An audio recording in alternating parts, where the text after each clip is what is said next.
مستغنی ہوا ہے خلیل اللہ کو حاجت رسول اللہ۔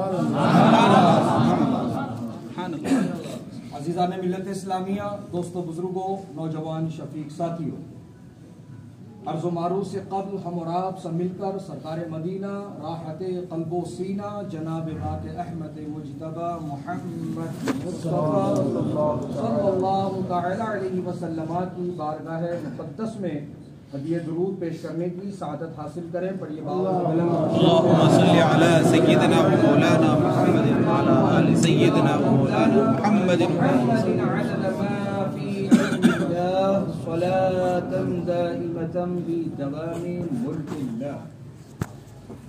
ماہ جاری ماہ سفر المظفر کے متعلق گزشتہ جمعہ میں آپ حضرات نے کچھ گفتگو سماعت فرمائی تھی۔ بالخصوص امام بخاری نے جو اپنی معتبر مستند حدیث کی کتاب بخاری شریف میں حضرت سیدنا ابو ہریرہ رضی اللہ تعالی عنہ کی اس روایت کو نقل فرمایا ہے کہ آقا کریم رؤوف الرحیم علیہ الصلاۃ والتسلیم نے ارشاد فرمایا: لا عدوى ولا طیرۃ ولا حامۃ ولا صفر۔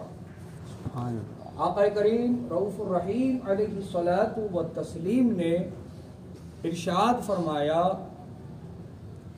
کہ کوئی بیماری متعدی نہیں، یعنی ایک دوسرے سے وہ پہنچتی نہیں جب تک کہ اللہ تعالیٰ کا حکم نہ ہو۔ اور آگے ارشاد فرماتے ہیں ولا طیرۃ، اور کوئی ایسا پرندہ نہیں جو تمہارے لیے مضر ہو، یعنی اس کے آنے سے اور جانے سے یا گھر پر بیٹھنے سے اس کے ذریعے سے کوئی ضرر نہیں پہنچتا۔ کہ آپ نے اس کے متعلق سرسری طور پر یہ سماعت فرمایا تھا کہ زمانہ جاہلیت میں یہ رواج تھا کہ کوئی سفر پہ نکلنے سے پہلے، قافلہ جانے سے پہلے، وہ لوگ گھر کے دروازے پر کھڑے ہو کر وہ پرندہ اڑاتے تھے، اور اگر وہ پرندہ سیدھے ہاتھ کی طرف پرواز کرتا تو اس کو مبارک سمجھتے اور پھر سفر آگے طے کرتے، اور اگر وہ پرندہ بائیں طرف مڑ جاتا تو پھر وہ سفر منقطع کر دیتے، ارادہ ترک کر دیتے۔ تو آقا کریم رؤوف الرحیم علیہ السلام نے واضح الفاظ میں ارشاد فرما دیا کوئی ایسا پرندہ نہیں ہے جو انسان یا مسلمان کو ضرر پہنچائے۔ اور اس کے ساتھ ساتھ پھر آقا کریم رؤوف الرحیم علیہ السلام نے فرمایا ولا حامۃ، کوئی بشگونی نہیں۔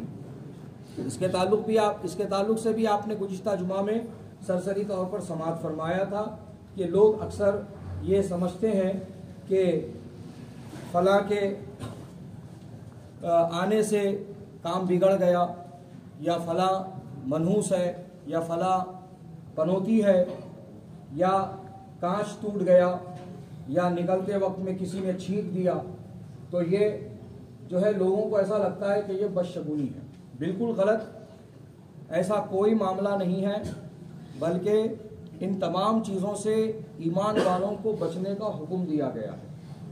جیسا کہ یہ زیادہ تر غیروں میں یہ رواج، یہ مزاج، یہ انداز پایا جاتا ہے کہ وہ لوگ ہر کام اپنا واستو کے مطابق اور مہورت کے مطابق وہ کرنا پسند کرتے، تو اس کے تحت یہ بہت ساری چیزوں کو شامل کر لیتے ہیں، اور خاص طور پر بلی کا راستہ کاٹ جانا، یا پھر کسی کا نکلتے وقت چھینک دینا، یا پیچھے سے آواز لگا دینا، یہ ان لوگوں کے نزدیک بدشگونی مانی جاتی ہے، جبکہ ایمان والوں کو ایسا کوئی سمجھ میں ایسا کوئی کام نہیں کرنا چاہیے، اور نہ ہی ایسی کوئی فکر اپنے اندر رکھنی چاہیے، بلکہ تمام معاملات اللہ کی طرف سپرد ہے، تمام معاملات اللہ تعالیٰ کے سپرد ہے۔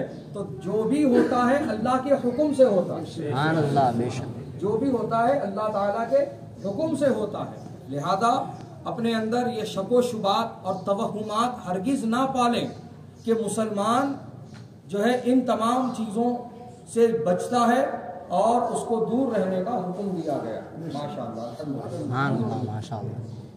درود پاک پڑھ لیں. اللهم صل على سيدنا شفيعنا نبينا مولانا محمد معدن الجود والكرم وبارك.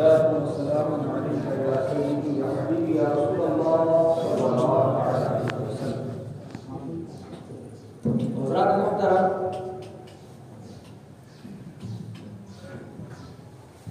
آج کل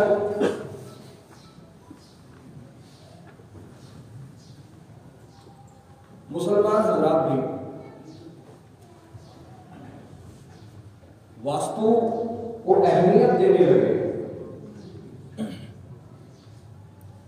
اور ان کا یہ ماننا ہے کہ اگر گھر واسطو کے مطابق ہوگا تو جلدی بک جائے گا، جلدی سودا ہو جائے گا، یا پھر اچھی قیمت آئے گی ایز پر واسطو وہ بنے گا. تو مسلمان دنیا کی لالچ میں آ کر دنیا کی دولت کی خاطر وہ اپنے قدم کفر و ارتداد کی طرف بڑھا رہے ہیں. حضرات، دنیا کو آخرت پر ترجیح مت دو، ہمیشہ آخرت کی فکر رکھو، دنیا کی فکر مت کرو. دنیا میں اللہ تعالیٰ نے تمہیں بھیجنے سے پہلے کئی ہزار سال پہلے تمہارا رزق تمہارا لکھ دیا گیا. سبحان اللہ، سبحان اللہ، تمہارا رزق لکھ دیا گیا ہے. اور آقا کریم رؤوف الرحیم علیہ السلام کا فرمان عالی شان ہے، جس کا مفہوم و مطلب یہ ہے کہ کوئی انسان اپنے رزق سے بچ نہیں سکتا جس طرح وہ اپنی موت سے نہیں بچ سکتا. سبحان اللہ، سبحان اللہ. اور حقیقت تو یہ ہے کہ انسان بعد میں پہنچتا ہے، پہلے اس کا رزق پہنچ جاتا ہے. سبحان اللہ، سبحان اللہ، سبحان اللہ، سبحان اللہ.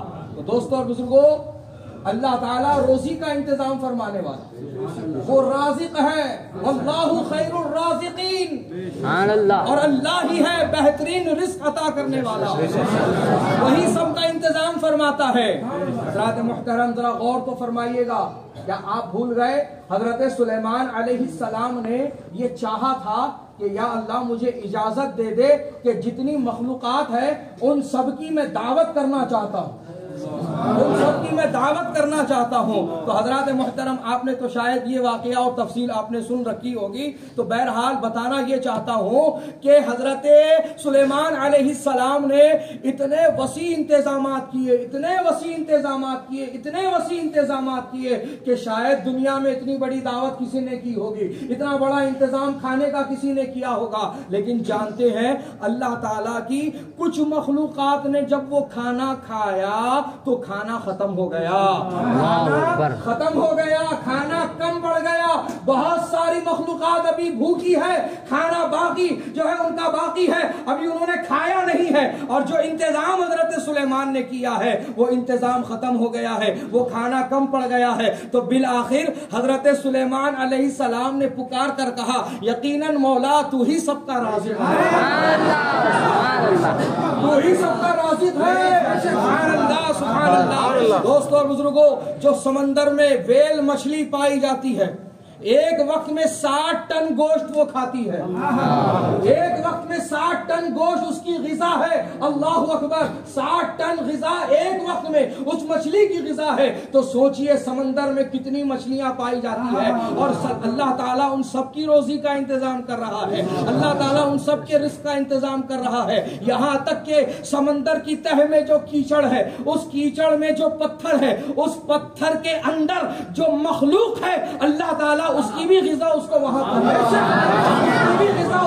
فراہم کرتا ہے. اللہ تعالیٰ بہترین روزی کا انتظام فرمانے والا ہے، اللہ بہترین رزق عطا کرنے والا ہے. تو دوستوں اور بزرگوں، رزق کی خاطر، دنیا کی خاطر، مال و متاع کی خاطر، دنیاوی مفاد کی خاطر، دنیاوی فائدے کی خاطر